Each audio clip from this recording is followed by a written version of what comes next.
이제 티셔츠 세 번 이제 보게 되니까 익숙하시죠? 잘 어울리나 모르겠습니다. 여러분에게는 뭐 어색할 수도 있고 익숙할 수도 있는데 저에게는 굉장히 어색합니다. 주일날 한 번도 이렇게 티셔츠를 입고 설교한 적이 없거든요. 또 한 번도 또 주중에는 이런 안경을 쓰고 또 설교한 적이 없어서 제가 굉장히 어색하고 낯섭니다. 저희 교회에서 한 10여 우리 더원 사랑의 교회 용인시 서천동에 저희 교회가 저희는 9년 됐어요. 이제 9살 된 교회입니다. 아시는 분은 아시겠지만 혹시나 모르는 분들을 위해서 교회 이름을 좀 설명을 드리겠습니다. 어떤 분들은 간혹 가다가 너무 1차원적인 생각으로 오해를 합니다. 불리개척이니까 더 원인가, 두 번째는 더 투냐, 이런 식으로 좀 오해도 하는데요. 만약에 이런 식의 이름이었다면 여러분 더이음의 이름일 거예요. 더포 사랑의 교회, 이렇게 되지 않았을까 생각도 해봅니다. THE의 비전은 다 알고 계실 거예요. 가르치고 치유하고 전파하는, 거기에 원을 더했어요. 원은 한 사람입니다. 그래서 그런 한 사람을 세우는 교회가 되면 좋겠습니다. 이름으로 제가 더원 사랑의 교회 이름으로 9년 전에 이제 개척해서 같이 예배를 드리고 있습니다. 이렇게 1년에 한 번 강당 교류를 하는데 저는 전혀 어색하지 않는 것 같아요. 왜 그러냐면 제가 마이크를 바꿔야 되나요? 약간 끊기는. 건전지를요? 죄송합니다. 건전지. 네. 제가 우리 사랑하는 청년 때 만난 우리 병규 이제 집사님이죠. 네, 집사님이 또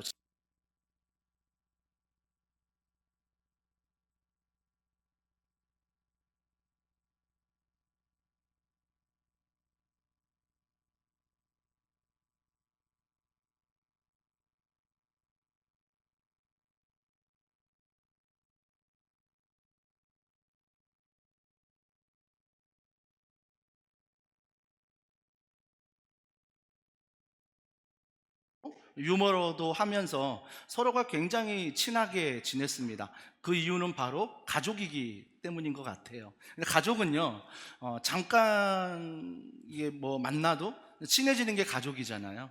그래서 우리 더이음 사랑의 교회는 더원 사랑의 교회와 형제 교회이기 때문에 저희가 이렇게 방문을 하면 굉장히 낯설지 않고 한 분 한 분이 굉장히 친숙하고 우리 교인이구나 라는 생각이 들기도 합니다. 이번 3년 동안 정말 수고 많이 하셨고요. 특별히 폭염에 여름 사역 또 감당하시느라고 정말 수고 많이 하셨습니다. 하지만 오늘 말씀을 통해서 우리가 지난 더이음 사랑의 교회 3년을 돌아보고 우리가 이 여름 사역, 이 폭염의 여름 사역을 돌아볼 때 내 힘으로 했는가 아니면 하나님의 은혜를 우리가 기억하며 했는가를 다시 한번 오늘 본문 말씀을 통해서 우리가 나누려 합니다. 나의 꿈이 아니라 그분의 은혜로 만들어 가신다라는 제목으로 말씀을 전할 텐데요. 오늘 1절은 이렇게 시작합니다. 다윗이 이르되 사울의 집에 아직도 남은 사람이 있느냐라고 물어봅니다. 다윗은요, 왕으로 올랐지만 통합 왕이 될 때까지 수많은 전쟁을 했습니다. 주변에 강대국들이 많았거든요. 그 강대국하고 다윗은 늘 전쟁을 해야만 했습니다. 그 전쟁을 하다가 적어도 10년에서 20년 사이에 그 전쟁을 매일매일 했던 거죠. 그 전쟁하면서 그가 갑자기 통합 왕이 됐는데 첫 번째 신하들에게 명령하는 게 뭐냐면 사울의 집안에 남아있는 사람이 있느냐라고 물어봅니다. 여러분 한번 생각해 보자고요. 다윗이 전쟁을 치른 다음에 통합 왕이 됐어요. 통합 왕이 된 다음에 첫 번째 말하는 게 신하들에게 사울의 집안에 아직 남아있는 사람이 있느냐라고 물어봅니다. 우리가 한번 신하의 입장이 돼 보자고요. 신하의 입장이 되면 그 당시 좀 문화를 이해하셔야 됩니다. 그 당시 문화가 뭐냐면 한 나라가 망하면요, 그 망한 나라의 모든 왕자와 관련된 왕과 관련된 가족들은 다 죽였습니다. 그리고 그들을 멀리 유배 보냈어요. 그러면 통합 왕이 된 다윗이 갑자기 첫 번째 명령하는 게 뭐예요? 사울의 집에 남아있는 자가 있느냐라고 물어보는 것은 뭐예요? 사울과 다윗은 원수지간이었거든요. 거의 10년 동안 원수지간이었습니다. 아마 신하들이 이런 생각했을 것 같습니다. 통합 왕이 되니 이제 사울의 남은 왕자들이나 관계된 사람들을 다 찾아서 어떻게 하려고? 죽이려고 하는구나. 아니면 멀리 유배 보내려고 하는구나라고 생각했을 것입니다. 근데 다윗은 이런 얘기합니다. 1절 중반절에 보세요. 내가 요나단으로 말미암아 그 사람에게 은총을 베풀리라 라고 말씀하십니다. 요나단이 등장하고요, 은총이란 단어가 등장합니다. 아마 은총을 베푸는 게 요나단과의 관련이 있는 것 같아요. 1절을 보면요. 그런데 여기서 은총이란 단어를 원어적인 의미에 보면요, 이 은총은요, 하나님이 나에게 베푸신 무조건적인 은혜예요. 하나님이 나에게 허락하신 무조건적인 사랑을 은총이라고 말합니다. 다윗이 왜 사울의 집안에 남은 자를 찾는 거예요? 하나님이 나에게 주신 그 사랑을, 무한하신 사랑을 그에게 베풀려고 찾는 거예요. 그러니까 죽이려고 찾는 게 아니라 그 사랑을 전해주기 위해서 찾는 거죠. 그때 한 명이 등장을 합니다. 한 명이 등장하는데 그게 누구냐면 2절에 보세요. 사울의 집에는 종 한 사람이 있으니 그 이름은 시바라. 발음을 잘 하셔야 됩니다. 정말 제가 경상도 하동이신 아버님과 전라북도 전주이신 어머니 사이에서 둘째로 태어났는데, 제가 사투리로 이 시바를 읽으면요, 뭔가 욕을 하는 듯한 느낌으로 들을 수가 있습니다. 그죠? 그러나 교회에서는 욕할 수 없잖아요. 근데 혹시나 교회에서 욕을 그동안 못 하신 분들 중에 욕을 좀 할 수 있는 기회가 오늘 이 본문 안에 7번이 등장합니다. 7번이 등장할 때 잘 읽으시면 될 것 같습니다. 뭔 말을 하는지 잘 모르겠지만 하여튼 사울의 집에는 종 한 사람이 있으니 그 이름은 시바라라고 말합니다. 사울의 집이래요. 근데 사울의 집이 망했잖아요. 그러면 지금 다윗의 집에 누가 있는 거예요? 사울의 종이었던 그 시바가 있는 거죠. 근데 그가 이제 나서서 말합니다. 뭐라고 말하냐면, 그를 다윗의 앞으로 부르매 왕이 그에게 말하되 내가 시바냐 하니 이르되 당신의 종이니이다 라고 말합니다. 왜 굳이 당신의 종입니다 라고 말할까요? 그 이유는 바로 다윗이 알거든요. 그 시바는 사울의 종이었던 걸 알고 있었습니다. 근데 통화방이 되어서 사울의 집안에 남아있는 사람이 있느냐 물어봤기 때문에 시바가 오해했던 거죠. 이제 사울의 집안의 사람을 찾아서 다 죽일 것이다 라고 오해했기 때문에 내가 더 이상 사울의 종이 아니라 누구의 종이라고 밝힙니까? 당신의 종입니다 라고 밝히는 거죠. 그건 뭐예요? 내가 더 이상 사울의 종이 아니라 다윗의 종이기 때문에 나를 죽이지 마소서라고 이야기하는 것입니다. 이야기하는 거죠. 그러면서 3절에 왕이 말합니다. 왕이 이르되 사울의 집에 아직도 남은 사람이 없느냐 또 물어봐요. 사울의 집에 아직도 남은 사람이 없느냐? 내가 그 사람에게 하나님의 은총을 베풀고자 하노라 하니 라고 말합니다. 시바가 왕께 아뢰되 요나단의 아들 하나가 있는데 다리 저는 자니이다 라고 말합니다. 그 종 시바가 또 이야기를 해요. 나를 죽이지 마소서, 나는 종입니다 라고 얘기했는데 거기에 덧붙여 뭘 말해요? 당신이 찾는 요나단이라는 왕자의 아들이 하나 있다라고 말합니다. 그러니까 시바는 알고 있는 거죠. 사울의 집안에 남아있는 왕자가 있다는 걸 알고 있는 거예요. 알고 있는데 그 이름을 먼저 말하는 게 아니라 그 상태를 먼저 말합니다. 뭐라고 말해요? 아들이 하나 있는데 다리를 저는 잡니다 라고 말합니다. 왜 이 종 시바는요 다리를 저는 자라는 걸 강조해서 말할까요? 또 그 당시 문화를 좀 이해하셔야 되는데요, 그 당시 문화는요 다리 저는 자는 왕궁에 들어올 수 없었습니다. 장애인들은 왕궁에 들어올 수가 없었어요. 그러니까 시바가 강조하는 건 뭐예요? 그는 장애인입니다. 그렇기 때문에 당신이 그를 이 궁으로 데려올 수 없습니다라고 얘기하는 거죠. 그러면서 시바의 감춰진 의도가 뭐예요? 당신이 은총을 베풀려고 하면 이 궁으로 부르지 마시고 찾아가셔서 그냥 적당한 은총을 베풀라라고 말하는 것입니다. 그를 굳이 궁으로 부르지 말라라는 것입니다. 시바는요 이 모든 것을 알고 있었던 사람 중에 하나였습니다. 근데 여기서 다리를 저는 자니이다라고 말하는데요. 여러분 잘 알잖아요. 사무엘하 4장 4절에 보면요. 이렇게 말씀하십니다. 전에 사울과 요나단이 죽은 소식이 이스라엘에서 올 때에 그의 나이가 5살이었는데 그 유모가 안고 도망할 때 급히 도망하다가 아이가 떨어져 절개 되었더라라고 말합니다. 무비보셋이요. 요나단의 아들이요. 자기가 잘못해서 다리를 전 게 아니에요. 할아버지 사울이 죽고요. 아버지 요나단이 블레셋과 전투할 때 죽었어요. 그 소식을 유모가 들었어요. 유모가 들었으니 할아버지가 죽고 아버지가 죽었으니 그 다음 죽는 순서는 누구예요? 그 집안의 왕자 무비보셋이거든요. 그러니까 그를 사랑하니까 그를 데리고 도망가다가 5살 된 무비보셋을 떨어뜨린 거예요. 떨어뜨려서 그가 다리를 절게 되었더라라고 성경은 말하고 있습니다. 그러니까 자기 잘못이 아니라는 거죠. 유모도 잘못했습니까? 아니지요. 유모는 그를 살리기 위해서 데려가다가 실수로 떨어뜨린 거예요. 누구의 잘못도 아닌 것입니다. 그래서 다리를 저는 무비보셋인데 그 무비보셋을 향하여 4절에 뭐라고 말하냐면 왕이 그에게 말하되 그가 어디 있느냐 시바에게 물어봅니다. 시바가 당장 대답합니다. 5절 중반절에 보세요. 4절 중반절에 보세요. 시바가 왕께 아뢰되 로드발 암멜의 아들 마길의 집에 있나이다. 로드발이라는 것은 사람 이름이 아닙니다. 지명이에요. 지명인데 원어로 보면 이 지명이 무슨 뜻이냐면 그는 광야에 있습니다 라는 뜻이에요. 그는 외곽에 있습니다 라는 뜻이죠. 광야, 누구도 신경 쓰지 않는 외곽에 있습니다 라고 무비보셋을 말하고 있습니다. 그러자 다윗이 이렇게 말합니다. 5절에 보세요. 다윗 왕이 사람을 보내어 로드발 암미엘의 아들 마길의 집에서 그를 데려왔다라고 말합니다.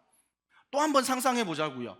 상상해 볼 때 아주 광야 외곽에 인적이 드문 곳에 무비보셋이 있는데 다윗이 왕이 되자마자 군대를 보내어 군마를 타고 그를 찾아갑니다. 그 작은 마을에서 놀라지 않겠습니까? 아니 이 작은 마을에 이 외곽 이 광야 같은 마을에 군대가 웬일이지? 무비보셋 입장이 돼보자고요. 무비보셋 입장은 어떻겠습니까? 다윗이 통화방이 됐다는 이야기를 들었을 거예요. 그러면 갑자기 한 20년 동안 자기를 찾지 않다가 자기를 데려오라고 말했을 때 그러면 무비보셋 입장은 뭐냐고요?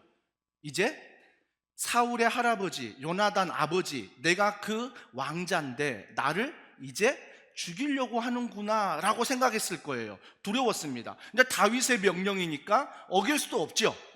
그래서 그가 왕궁으로 들어갑니다. 도저히 다리 저는 자는 왕궁에 들어갈 수 없는데 다리 저는 자가 왕궁에 들어가요. 다리 저는 자가. 그때 다윗의 첫마디를 보세요. 다윗의 첫마디. 사울이 먼저 무비보셋이 이렇게 행동합니다. 다윗 앞에서 6절에 보세요. 사울의 손자 요나단이 아들 무비보셋이 다윗에게 나와 그 앞에 엎드려 절하며 다윗이 이르되 무비보셋이 하니 그가 이르기를 보소서 당신의 종이니이다 라고 말합니다. 여러분 무비보셋이 다리를 절어요. 2다리를 절었어요.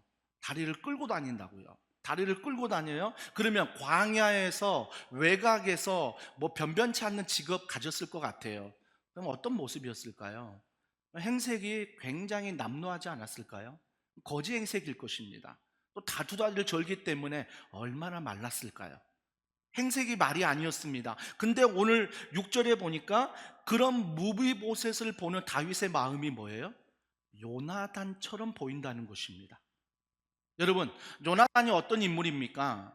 사울의 아들이에요. 가만히 있어도 왕이 될 사람이었습니다. 그런데요, 요나단이 하나님의 마음을 알아버렸어요. 내가 왕이 되는 게 아니라 다윗을 하나님은 왕으로 하는 걸 알아버린 거죠. 그때 요나단이 어떻게 행동합니까? 그때부터 다윗을 지켜줘요. 사울이 그렇게 다윗을 죽이려고 할 때마다 요나단은 다윗을 지켜줘요. 요나단 입장이 돼보자고요. 요나단은요 가만히 있어도 왕이 될 수 있어요. 다윗은 하나님이 왕으로 세운다 했지만 그때는 뭐 하고 다녔어요? 쫓겨 다녔어요. 도망 다녔다고요. 그러면 요나단이 얼마든지 하나님의 뜻을 무시하고 다윗을 무시할 수 있어요. 근데 요나단은요, 하나님의 뜻을 귀하게 여기고 다윗을 무시하지 않습니다. 그 쫓겨다니는 다윗에게 이렇게 말합니다. 간략하게 사무엘상 20장 나오는 말씀을 제가 설명해 드리면 내용은 이래요. 다윗, 너 내 친구지. 그러면 하나님이 너를 왕으로 세우신다는 걸 나는 믿어. 내가 왕이 되는 게 아니라 너가 왕이 될 거야. 그때 내 아들들, 내 자녀들을 너가 좀 보살펴주면 좋겠다. 그 언약을 맺어요. 하나님 앞에서 다윗과 요나단이 언약을 맺어요. 근데 그 언약을 내 기억하는 게 아니라 다윗이 한참 전쟁을 할 때는 잊어버렸어요. 근데 언제 기억이 난 거예요? 통합 왕이 되어 그 요나단과의 언약이 생각난 거예요. 그래서 사울의 집안에 남아있는 자가 있느냐 찾는 거예요. 근데 우리도 그렇잖아요. 저도 그렇거든요. 하나님을 처음 만난 그날 내가 하나님 이렇게 살겠습니다, 이렇게 하겠습니다, 이번 한 주간도 이렇게 살겠습니다, 정말 많은 기도를 하거든요. 근데 자리를 이루다는 순간 뭐예요? 잊어버린다고요. 그러다가 오랜 시간이 지나서 다시 내가 하나님 앞에서 훈련받고 기도할 때 그 생각이 날 때가 있어요. 맞아, 내가 그때 하나님과 이런 약속을 했었지. 다윗이 똑같은 것 같아요. 다윗이 요나단과의 언약을 직장이 바쁘고 가정이 바쁘고 교회가 바쁘다는 이유로 하나님 앞에 한 언약을 잊어버렸어요. 근데 어느 순간 통합 왕이 되어서 그 약속했던 게 생각이 난 거예요. 그래서 찾는 거예요. 그 약속 지키려고. 하나님과 한 약속이기 때문에. 그때 무비보셋이 두 다리를 절고 다윗 왕 앞에 오는데 그 모습을 어떻게 봤다고요? 요나단처럼 봤다라고 말합니다. 근데 무비보셋은 알아요, 몰라요? 몰라요. 무비보셋은 자기 아버지와 다윗이 우리를 돌보라는 언약을 세웠다는 걸 몰라요, 지금도. 그러니까 여전히 두려운 거죠. 그래서 어떻게 했어요? 6절에 보니까 엎드려 절했다. 6절에 보니까 당신의 종인이다라고 말합니다. 그러니까 무비보셋이 살아야 되잖아요. 당신이 나 신경 쓰지 않아도 됩니다. 내가 요나단이라는 아들 왕이지만 전혀 지금은 제 형편은 다리를 절고 있고 지금은 당신의 종이니 나를 신경 쓰지 않아도 됩니다. 나 좀 살려달라고 얘기하는 거예요. 그때 다윗이 이렇게 말합니다. 7절에 보세요. 다윗이 그에게 이르되 무서워하지 말라. 저는 이 말씀이요 너무 은혜가 돼요. 무서워하지 말라. 지난 한 주간 각자 다른 삶 가운데 우리가 무서워하는 게 있거든요. 우리가 두려워하는 게 있잖아요. 어떤 사람들은 그것을 가지려고 무섭고 두렵고요. 어떤 사람은 가지고 있는 걸 빼앗기지 않으려고 무섭고 두려울 수 있어요. 근데 우리 모두가 무섭고 두려운 일이 매일매일 매주마다 있다는 것입니다. 2015년 1월 4일 날 지금으로부터 9년 전에 더원 사랑의 교회가 첫 예배를 드렸습니다. 첫 예배를 드리는데요. 그때 더 사랑의 교회 첫 번째 분립개척할 때 분립개척이 무슨 뜻인가를 저도 몰랐고 교인들이 잘 몰랐어요. 서로 잘 몰랐어요. 그냥 그렇게 분립개척을 이렇게 하는 거구나 라고 첫 번째 분립개척을 했거든요. 근데 그때 더 사랑의 교회에서 참 많은 은혜를 입었습니다. 9월부터 12월까지 매 주일마다 지하 1층에서 기도 모임을 할 수 있도록 성도들이 평균 30명에서 50명 정도가 함께 오셔서 더원 사랑의 교회 앞으로의 개척을 위해서 기도해 주셨어요. 그리고 담임 목사님이 매주일 설교할 때마다 이제 첫 번째 분립개척을 하니 그 교회에 많은 성도들이 가셨으면 좋겠다.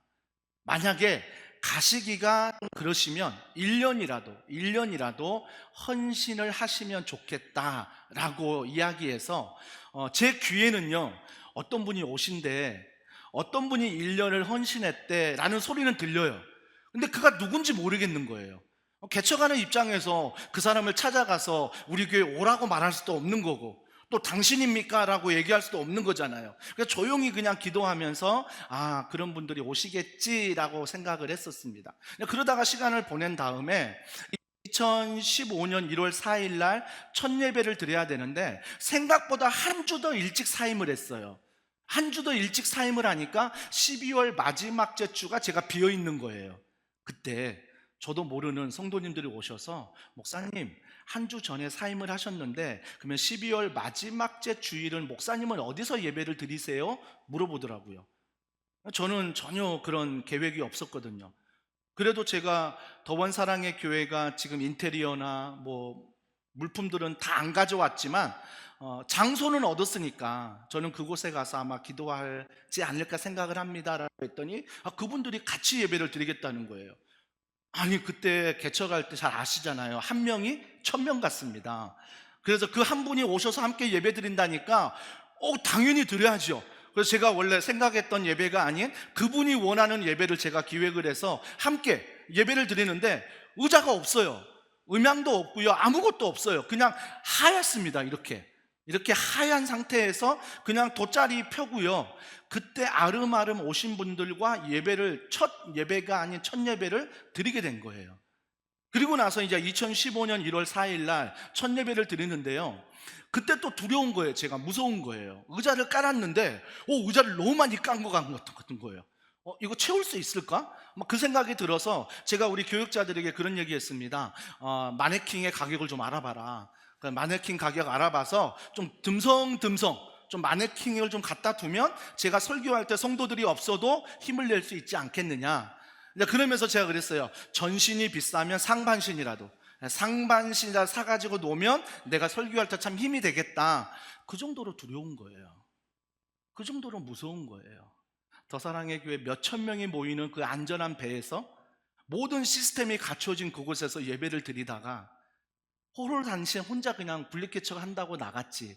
누가 온지는 모르지. 비전 모임도 못했지. 아무 모임도 못한 상태에서 첫 예배를 드린다는 그 무서움이, 그 두려움이 너무 제 안에 짓누르는 거죠. 그때 저는 주님이 이렇게 나에게 말씀하셨어요. 다윗에게 하셨던 것처럼, 현철아, 무서워하지 마라.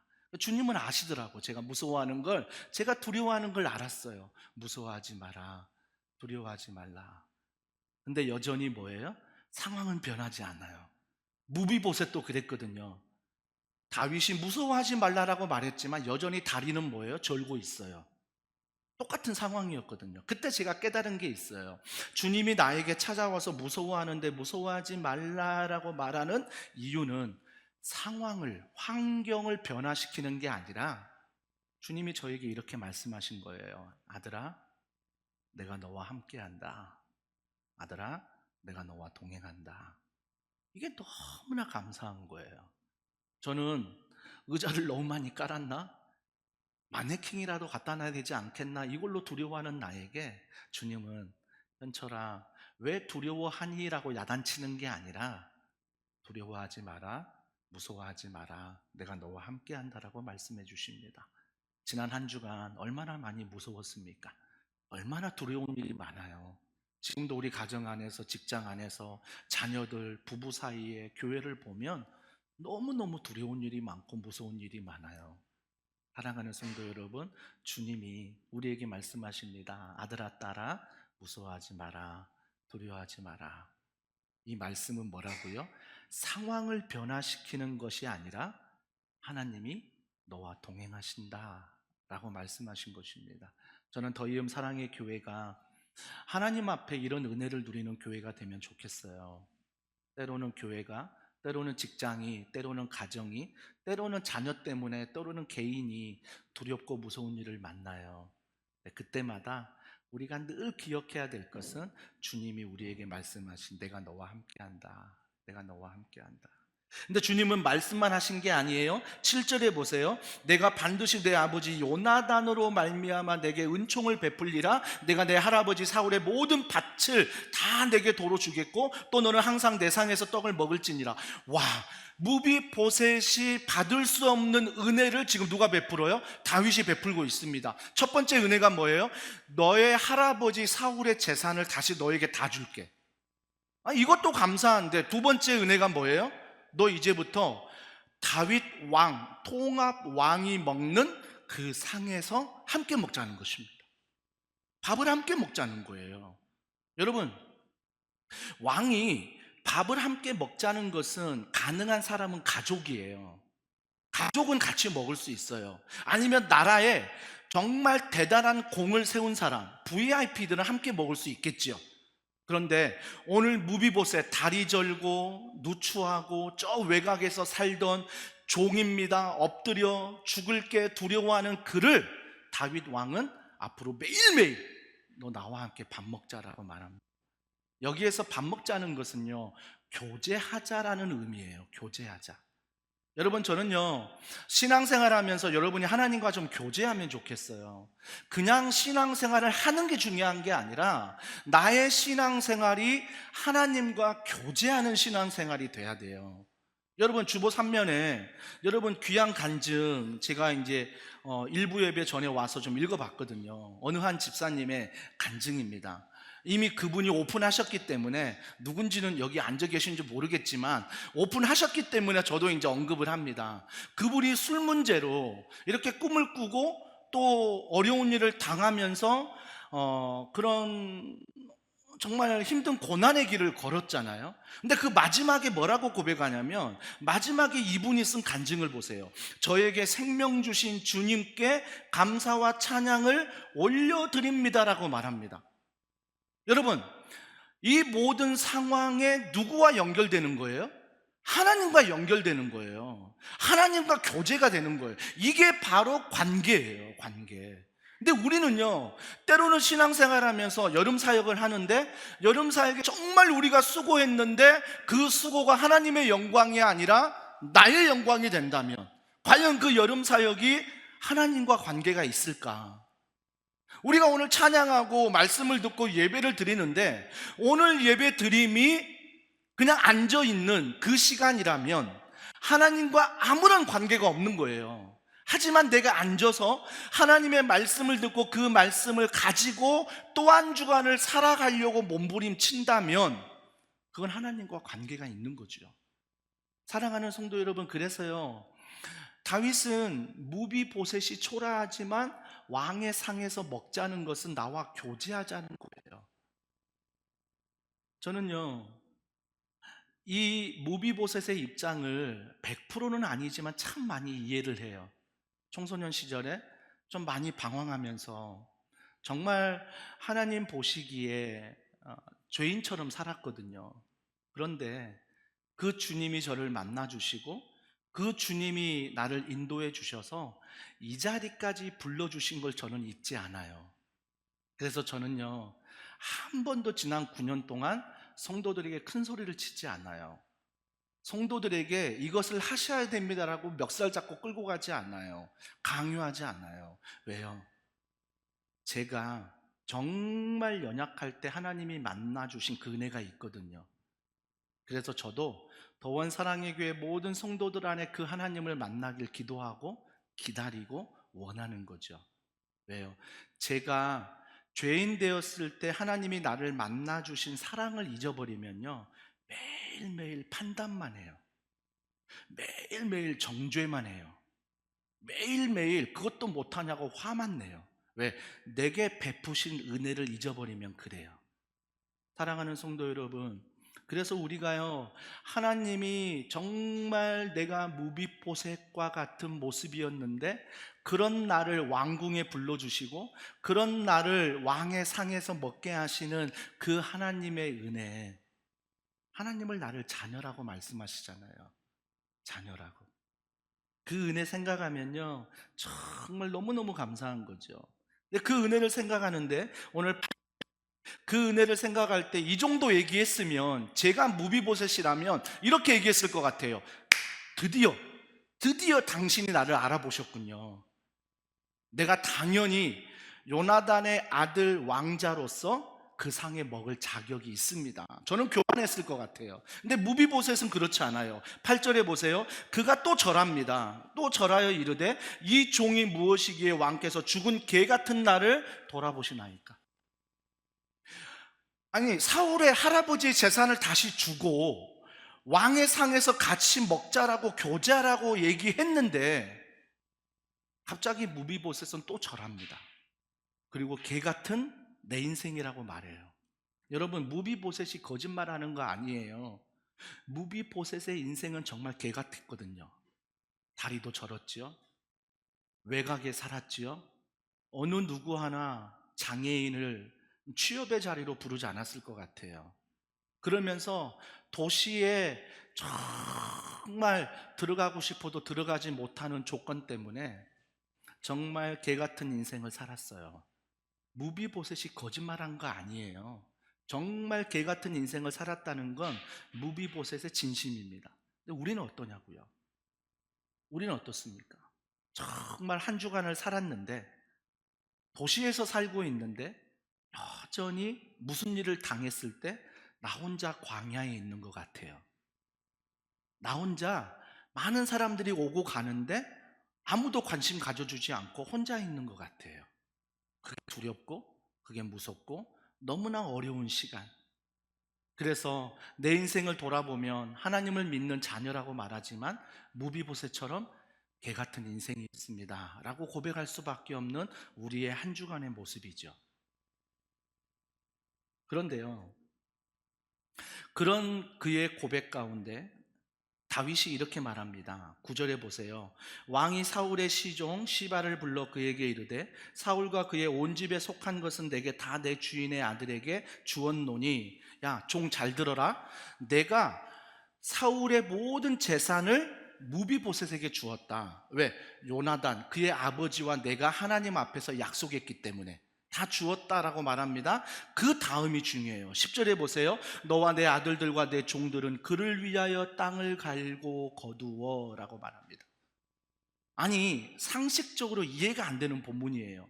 아니, 다윗이 왕이 되어서 요나단과의 약속을 지키기 위해서 사울의 집안에 남아있는 사람이 있느냐, 그가 물어봤거든요.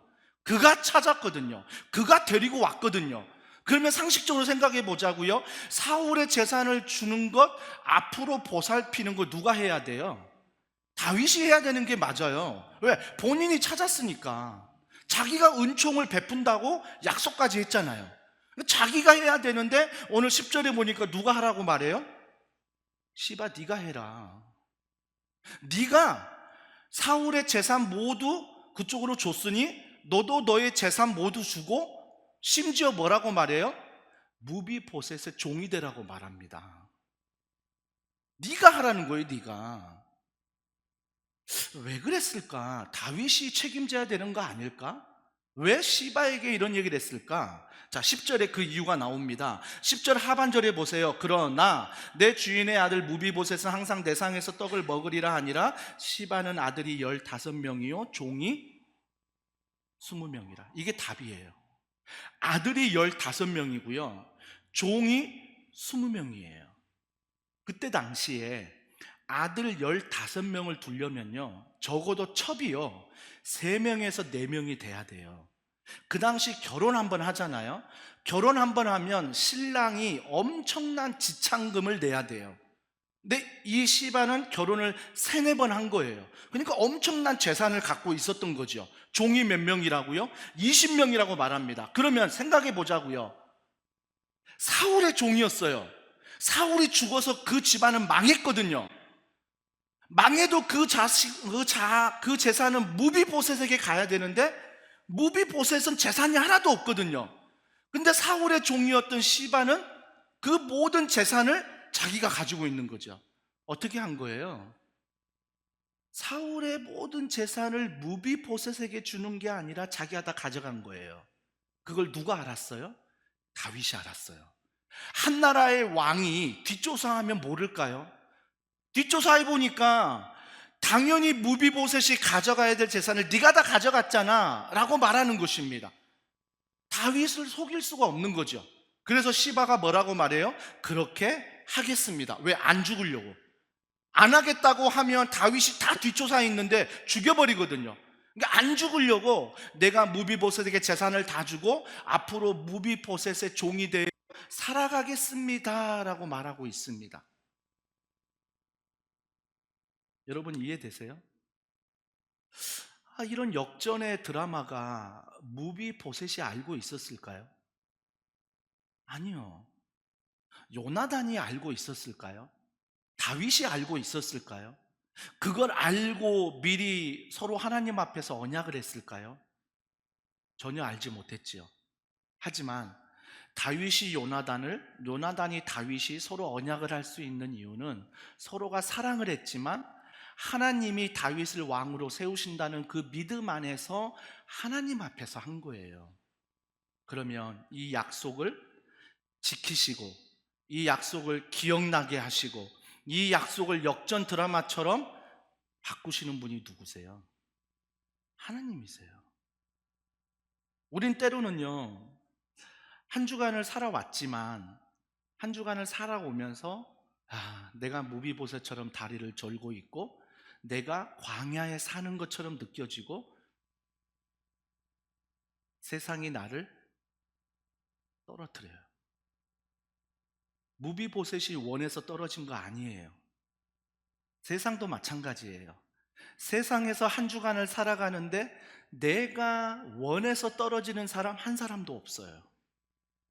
열심히 살려고 했는데, 내가 하나님 앞에서 신앙을 지키려고 했는데, 직장에서 가정에서 자꾸 세상은 나를 떨어뜨려요. 자꾸 떨어뜨려요. 내 잘못도 아닌데. 우리가 한 주간 무비보셋의 삶을 살아온 거예요. 그러면 우리가 무비보셋처럼 한 주간 다리를 절고 무비보셋처럼 정말 원하지 않는 떨어짐을 당하고 그런 모습 가운데 이 자리에 왔을 때 우리의 신앙의 고백은 과연 무엇이어야 할까? 그럼에도 불구하고 여전히 내 힘으로 꿈을 꾸고 내 힘으로 무언가를 해야 되는 것이 맞을까? 아니면 하나님이 나를 처음 만나 주신 날, 그날이 있잖아요. 저는 모태신앙이지만 하나님이 나를 처음 만나 주신 그 가평의 한월산 기도원을 잊지 못합니다. 그때 주님을 인격적으로 만나고 인격적으로 주님을 만나는 그 상황 앞에 주님의 길을 가겠노라고 헌신했던 그 순간 우리 모두에게 있어요. 내가 처음 주를 만났을 때 다 있거든요. 내가 주님을 처음 만났을 때 다 있거든요. 근데 어느 순간 그 은혜에서 세상을 살다가 떨어지고 어느 순간 그 은혜를 잊어버릴 때가 너무 많다라는 것입니다. 하지만 걱정하지 마세요. 누가 기억하십니까? 하나님이 기억하십니다. 하나님이 기억하시고 하나님이 하나님의 방법으로 나를 세우시고 나를 도와주실 거예요. 우리는 그 하나님을 신뢰하고 그 하나님을 믿는 거지요. 이번 여름에 저희 교회가 뜻하지 않게 원래 캄보디아로 여름 단기 선교를 가야 되는데 캄보디아가 여름에 가면 너무 더워서 겨울로 저희가 옮겼어요.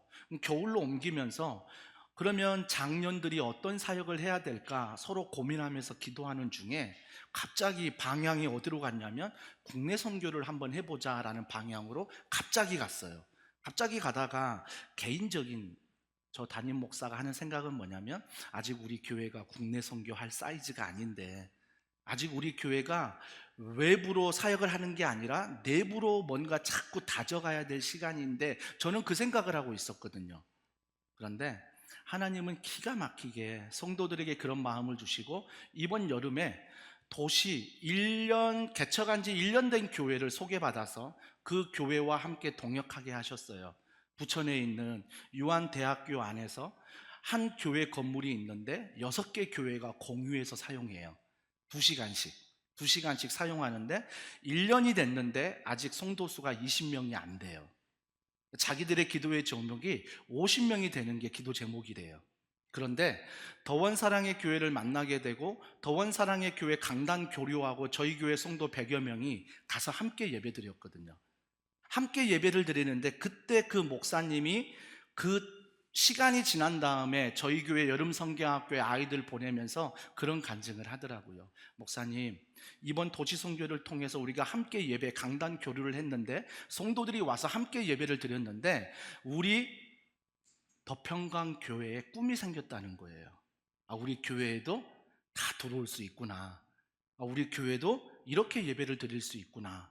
그러면서 성도들이 더 영혼 구원에 있어서 관심을 갖고 기도가 달라지고 태도가 달라졌다는 거죠. 농촌 선교 한 교회를 정했습니다. 전남 영광에 있는 교회였는데요. 전남 영광에 있는 교회가 한 건물을 가지고 거점 교회가 됐어요. 근데 우리가 코로나 전에 농촌 선교를 갔는데 다녀오면 분위기가 좀 이상해요. 그게 뭐냐면, 목사님, 오히려 교회가 선교를 받아야 되겠던데요. 그러고 보면 우리 교회는 상가에 있는 건물이고 얼마 전까지 인덕션 그 하나로요 250명이 되는 그 성도들이 같이 밥을 먹었어요. 그 하나로 밥을 먹었거든요.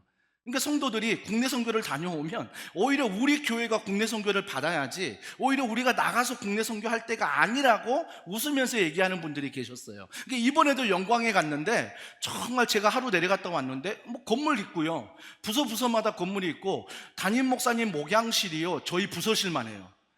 그러니까 성도들이 거기를 갔다 오면 와, 이거는 우리가 국내 선교를 여기서 올 게 아니라 이 교회에서 우리 교회로 국내 선교를 와야 되겠다라고 생각을 하는 거죠. 근데 농촌교회다 보니까 사람이 없잖아요. 거기에서 10분 떨어진 폐교에서 예배 드리는 새생명교회를 소개시켜 주셔가지고 우리가 새생명교회에서 함께 예배하고 미화 사역하고 마을 전도하고 마을 잔치하고 여름 성경학교하고 이런 사역들을 2박 3일 동안 하고 돌아왔어요.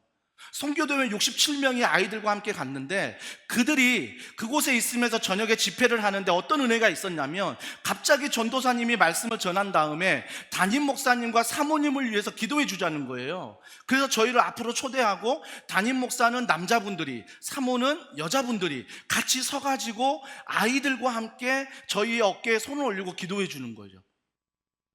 개척한 이후로 한 2-3번째 되는 것 같아요. 오랜만에 성도들이 담임 목사를 위하여 사모를 위하여 기도해주는 그 시간이요 너무 힘이 되는 거예요.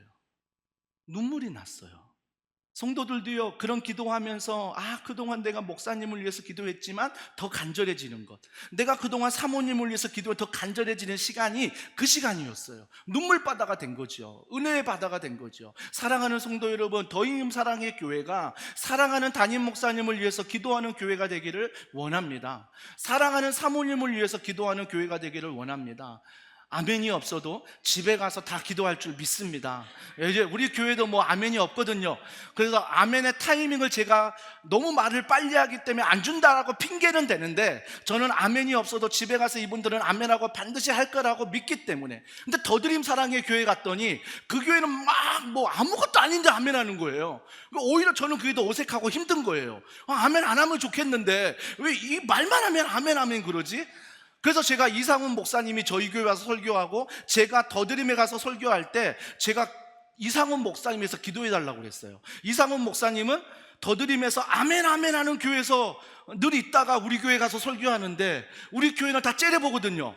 설교자만 째려보고 설교자만 바라보고 말씀에 집중하는 훈련이 돼 있기 때문에 다 듣지만 다 아멘하지만 절대 입으로 고백하지 않는 아멘, 거기에 익숙하지 않는 목사님 당황하실까봐 제가 이상원 목사님에서 기도했어요. 하나님 절대 당황하지 않게 해달라고. 여러분도 저희 교회 별반 다를 게 없는 것 같아요. 하지만요, 여러분이 말씀을 듣는 태도와 여러분의 눈빛 하나하나 제가 교차하면서 볼 때 여러분이 감히 아멘으로 말하지 않는 겸손함이 있는 건 알겠고요. 또 한 가지는 정말 하나님께서 코로나가 막 지난 다음에 교회가 개척이 됐잖아요. 코로나 막 지난 다음에 교회가 개척이 됐고 그리고 나서 3년이 됐어요. 저희하고는 상황이 다르죠. 저희는 코로나 전이었어요. 그 어려운 상황 안에 개척한 교회, 여러분 한 분 한 분이 예배자가 되고 지금 이 시간에도 저 다음 세대 공간에서 1부 예배 드리고 2부 때 헌신하는 사랑하는 성도 한 사람 한 사람 다음 세대가 있다는 것 너무나 감사한 것입니다. 여러분 하나님의 은혜를 생각하면요 감사 안 할 게 없더라고요. 하나님의 은혜를 생각하면 내 뜻이 아니라 하나님의 뜻을 생각하게 되더라고요. 내년에 또 불러줄지는 모르겠지만 여러분이 한 주간 이번 또 1년을 살 때 이런 하나님의 은혜를 또 바라보며 내 꿈을 세워가는 게 아니라 하나님께 이미 받은 그 은혜 가운데 살아가는 우리 모두가 되길 주님의 이름으로 축복합니다. 오늘 이 말씀 기억하면서 이 찬양 우리 함께